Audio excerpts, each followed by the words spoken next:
She stood in my living room wearing my husband's shirt, smiled like she had already won, and said, "Pack your things and get out." I smiled back, not because I wasn't heartbroken, but because she had no idea that almost everything inside that house legally belonged to me. My name is Claire Morrison. I'm 35 years old, an interior designer, and until that afternoon, I thought my 12-year marriage was built on honesty. I was wrong. My husband, Ryan, and I had spent years restoring our dream home together, or at least that's what everyone believed. The truth was different. Ryan paid the mortgage. I designed every room. I used the inheritance my grandmother left me to furnish nearly the entire house.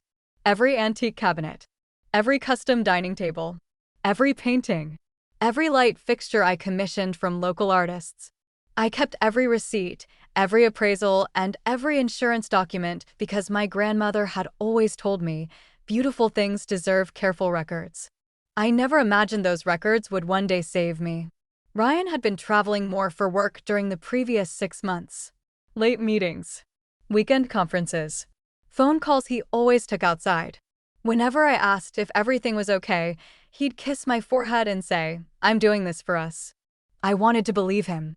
Then one Friday afternoon, my meeting with a client ended early. I decided to surprise Ryan with his favorite coffee. Instead, I unlocked my own front door and heard laughter upstairs. A woman's laughter. I slowly walked toward the bedroom. The door was half open. Ryan was standing there. So was another woman. She was wearing my silk robe. For a moment, nobody moved. Then Ryan quietly whispered, "Claire." The coffee slipped from my hand and crashed onto the hardwood floor. The woman didn't even look embarrassed. She simply crossed her arms. "So, you're the wife." I couldn't speak. Ryan stepped toward me. "This isn't what it looks like." I laughed through tears. "Really? What exactly does it look like?" The woman rolled her eyes. "You don't have to be dramatic." That sentence hurt almost as much as the betrayal. I looked at Ryan. "You brought her here? Into our home. Into our bedroom." He lowered his eyes. "I'm sorry." The woman sighed impatiently. "Ryan, we already talked about this." She turned toward me with a smug smile. "You should probably start packing."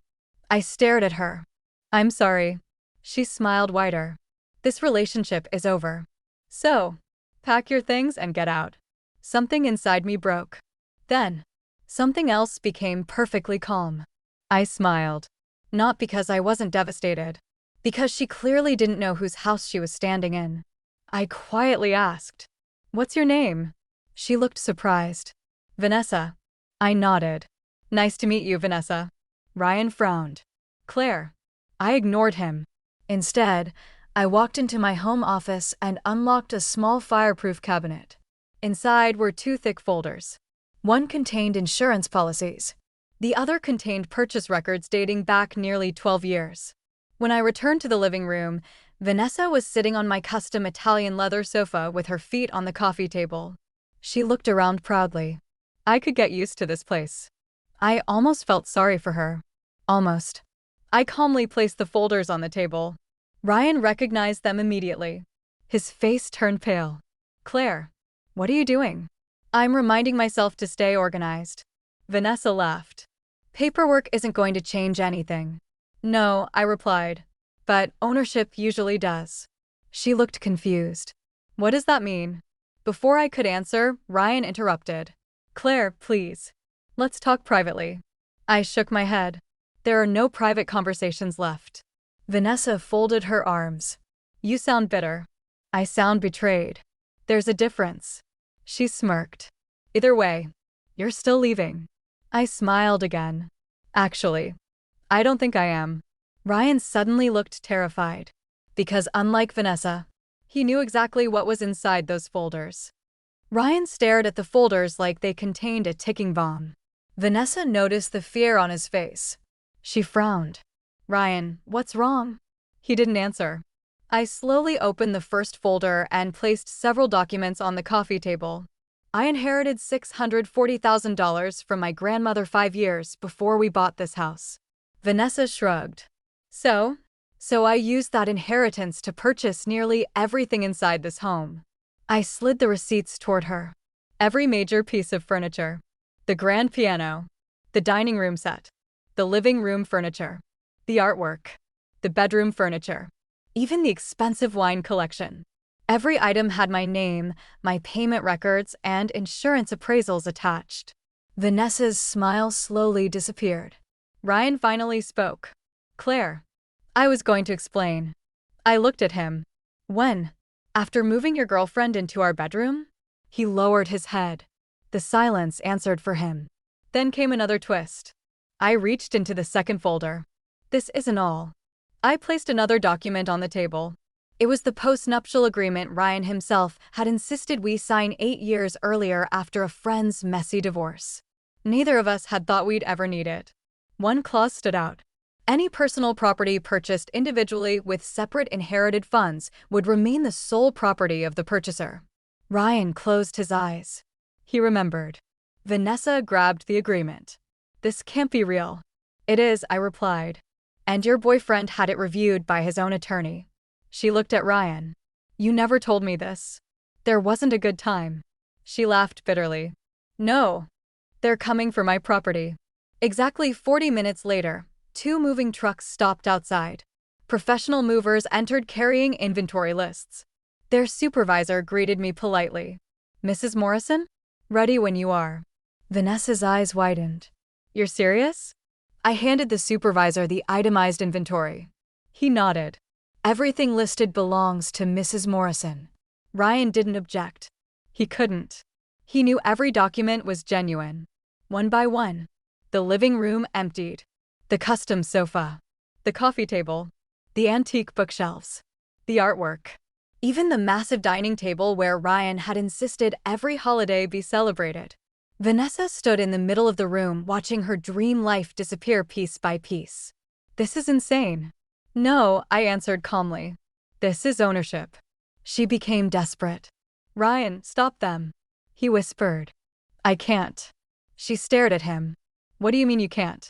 Those things are hers. She looked around the nearly empty room. But what are we supposed to have? Ryan didn't answer. Because for the first time, he had nothing to offer. Then another surprise arrived. Ryan's mother walked through the front door. She had planned to spend the weekend with us. Instead, she found a half-empty house. What happened? Vanessa quickly stepped forward. Claire's taking everything. His mother looked at me, then at the paperwork, then at her son. Finally, she asked one simple question. Ryan, did you cheat on your wife?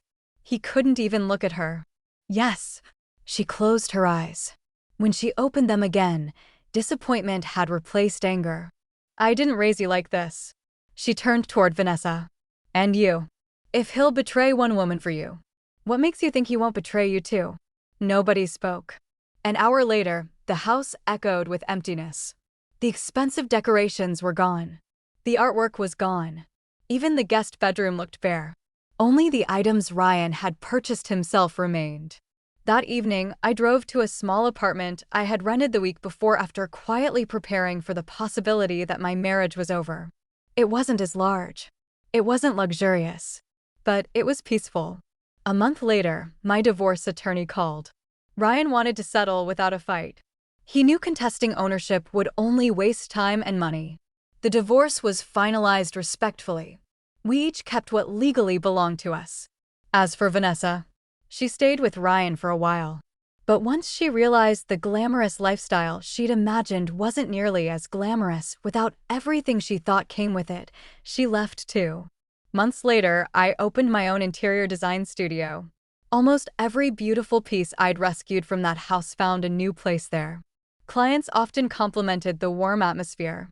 They never knew each piece reminded me of something important.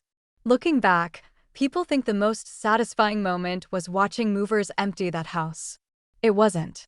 The most satisfying moment was realizing I didn't need revenge to rebuild my life. I needed the truth.